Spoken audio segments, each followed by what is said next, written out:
Sielskoffie uit die hart.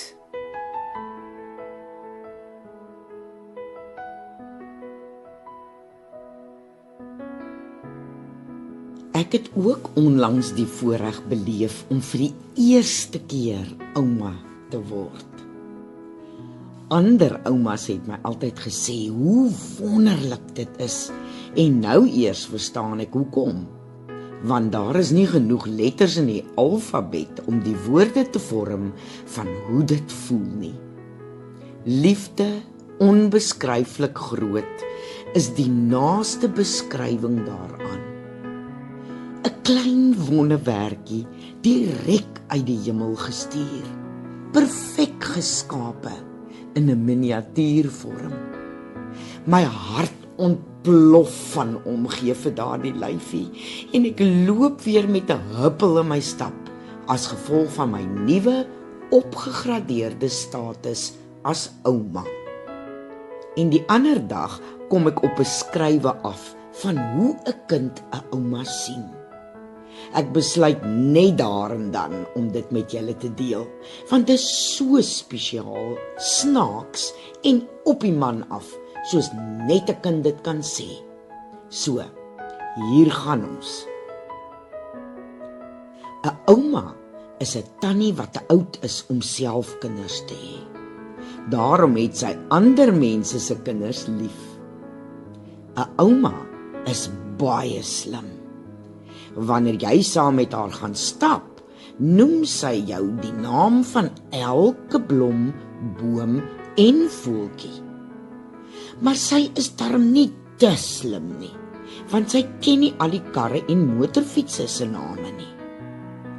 'n Ouma kan baie lank stil sit, veral in die kerk, want sy sit dan op haar lekker sagte vet. 'n Ouma ken ook al die liedjies wat hulle sing, sommer so uit haar kop uit.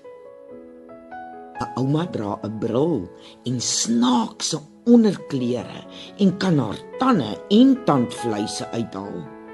Sy kook konfyt wat 'n mens met die hand kan eet, en sy lag altyd vir jou grappe, en sy raas nooit nie.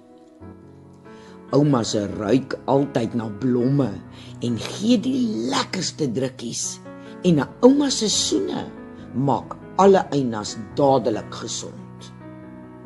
Almal moet tog probeer om 'n ouma te hê, want sy het baie tyd om met kinders te speel.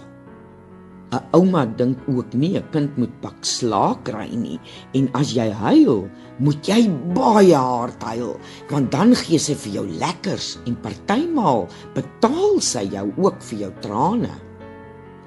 Mens verstaan nie altyd oumas nie, want wanneer sy siek voel, huil sy, maar sy sê sy het nie pyn nie.